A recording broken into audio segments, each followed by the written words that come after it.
Hey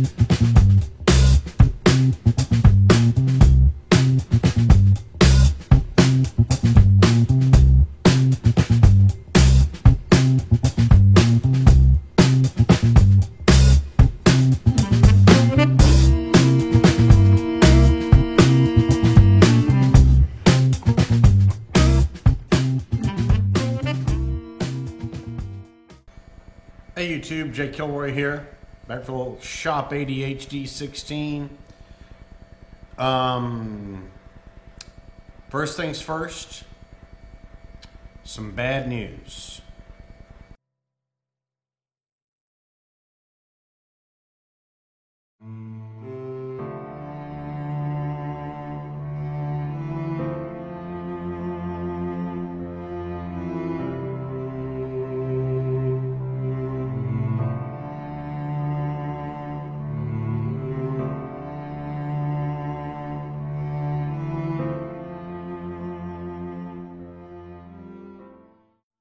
That's right, my good buddy, my friend, Jackpot, my shop cat, went to the big shop in the sky.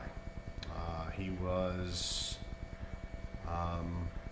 13, 14 years old and was suffering from terminal kidney failure. And got to where I couldn't watch it anymore. You know, I couldn't, I felt like I was making him suffer. And you know, we took that last trip to the vet. It was sad. It was very, very sad. I was very upset. I bottle fed that little booger for 6 weeks. Found that cat when he was about that big. A buddy of mine found it actually in an abandoned building or a warehouse. Brought it to me, and you know, time flies. So anyway, Jackpot is gone but not forgotten. So those of you that were used to seeing him walking around in the videos, he will be missing, unfortunately. So I just got back from a trip to the West Coast, as a lot of you probably saw. I had a visit with Tom Lipton, Ox Tool Co. At his shop there, his home shop there, and had a wonderful time. Tom's got a really neat shop, just as neat as you think it is, right? Tom himself and his wife were gracious hosts and charming people. Just the kind of people you want to spend time with. I mean, just you know, excellent people all around. And his wife, who doesn't show herself in the videos, just remarkable woman. Tom, you married up, my friend. Way up. Anyway, while I was there, we shot a little video. He had a lot of other shop visitors. We had a really good time, just a great time. And I'm looking forward to a return visit. I seem to be kind of the traveling machinist, I guess. Keith Rucker does a little traveling. I have visited Adam Booth, and then the other side of the country I have visited Tom Lipton. I guess I need to pull me a Keith Fenner visit and then maybe a Keith Rucker visit. I could make one big long loop up the East Coast and do that.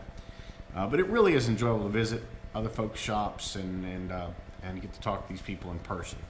And guess what? He sounds the same in person as he does on film. So anyway, sticking with the Tom Lipton theme, if you remember a while back here, a few weeks ago, Tom did a video on an attempt at making a magnetic holder, spindle holder, for his little Noga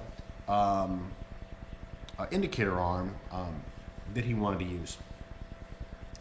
And he did one attempt. He made these out of aluminum on his lathe, typical quality of Tom, top notch.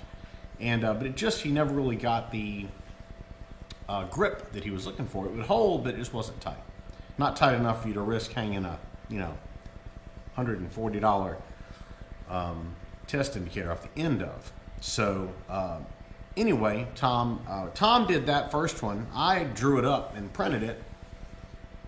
Drew up his first attempt and printed it on the 3D printer.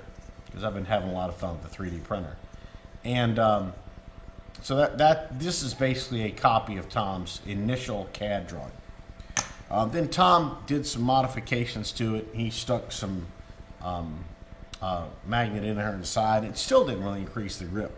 While I was out visiting Tom, Tom mentioned that he had a third design and he wanted me to make an attempt at printing it. And this is basically the third design. You'll notice magnets go through the face. There's a nice scalloped grip area, and then there's a recess on the back. Let's see if I can get that in there where you can see it, so that the magnets can pull up tight to the nose of the spindle and give you good grip. And I came back. Tom sent me his CAD work, and I had to make a couple of small changes to facilitate 3D printing. These large chamfers in here, the 3D printer doesn't like printing flat surfaces over air, obviously. So I chamfered those back at 45 degrees, and then printed this out. And with the first print, Tom had sized these magnets that he has are ½ He gave me 3 of them.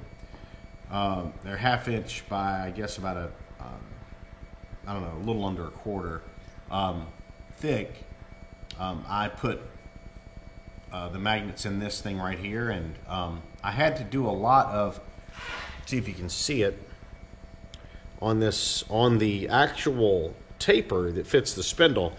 The 3D printer doesn't print perfectly smooth, so you have to kind of, I took a piece of emery paper that I had sitting around here, and I had to work out the high spots and the ridges, and then a little time with the flat file, and this worked great. I mean, it's smack right up into the spindle, and it took quite a bit of force with these 3 magnets to pull it out.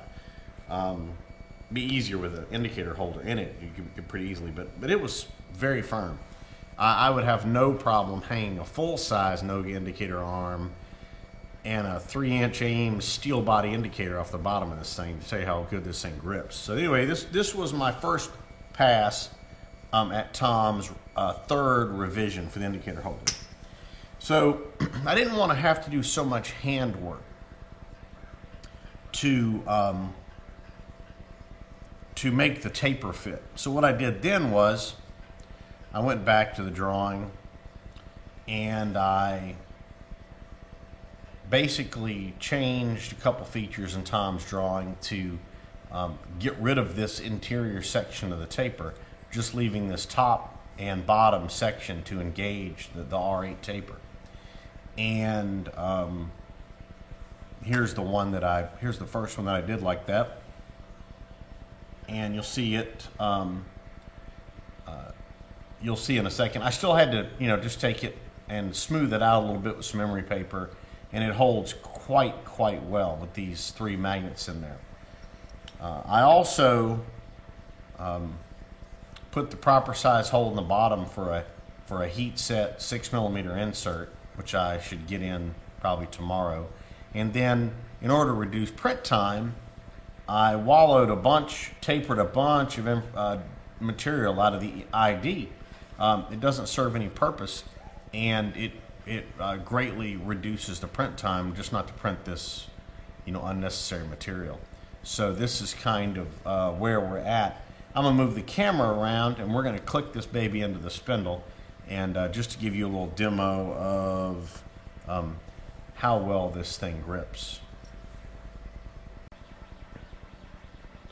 All right, we're over at the mill. Here she is right here. You see the magnets pull up above this recessed surface so that the magnets can engage the spindle directly. And I'll let you gauge whether or not you think this thing grips well.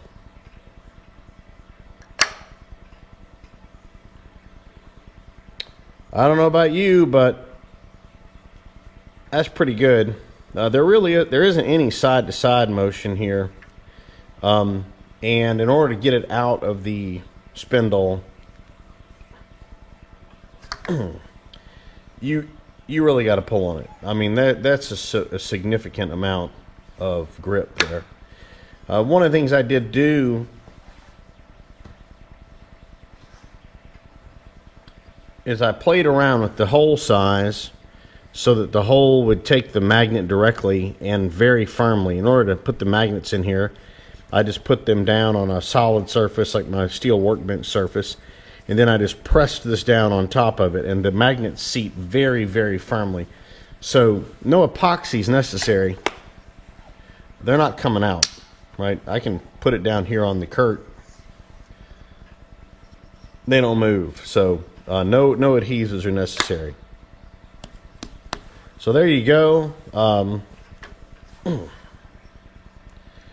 That baby really does fit quite tight. So there you go. This is version 3 of Tom Lipton's magnetic indicator holder. And I've printed out, so far, I printed this one. I printed out another that doesn't have magnets here. And I've got another on the printer. I'm going to print a few of these out, and I'm going to get them in the mail back to Tom, so that Tom can throw some magnets in these babies. Once I get the insert, I'm waiting for my heat set insert to get here, and send these back to Tom, and he should be very pleased with the way these things work. They work really well. It's a nifty idea, and from a nifty guy. So there you go. I got a couple of little tooling items I'd like to show you today. I did a video here recently, just did a video yesterday on starting these faceplate, ankle plate castings, where I did a bunch of shaper work. And got some shaper tooling that I wanted to bring out, shaper planer tooling that I wanted to bring out and share with you guys. Definitely something you don't see every day. What we have here is some shaper tooling by the OK Tool Company,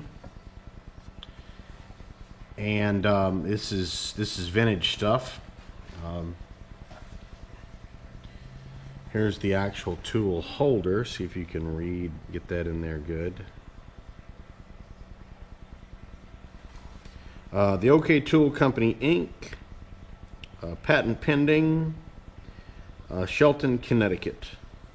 And what this is, it's a modular cutting edge assembly. You have these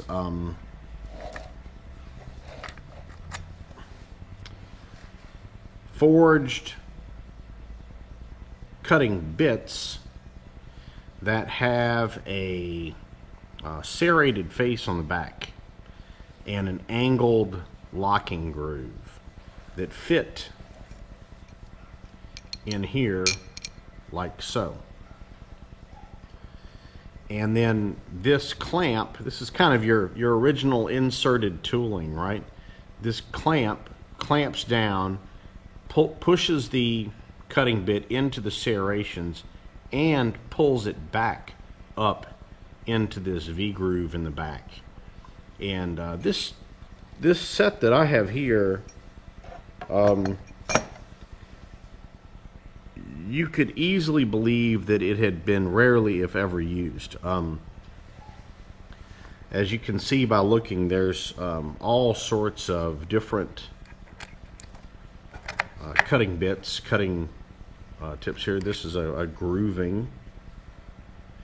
I don't know if they are high-speed steel or carbon steel. I really don't know. There was no documentation in this. Plenty of meat to sharpen up in there, though.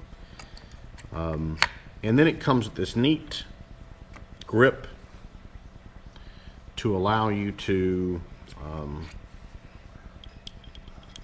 put a tool bit in here, tighten this down, and tighten this clamp surface down. Got a spring in there, and then you can hold this while you sharpen your cutting edge at the bench grinder. It can't be, too terribly old because it uses a socketed cap screw. Those are fairly old. So this is a neat setup here. I'll be honest, I don't know if I will just become a collector of these little items, or if I will actually use them. This is certainly could be very useful. So we will make an attempt in some of our future projects to put this nifty piece of kit to use. If you look on here, all the faces of these seem kind of shiny.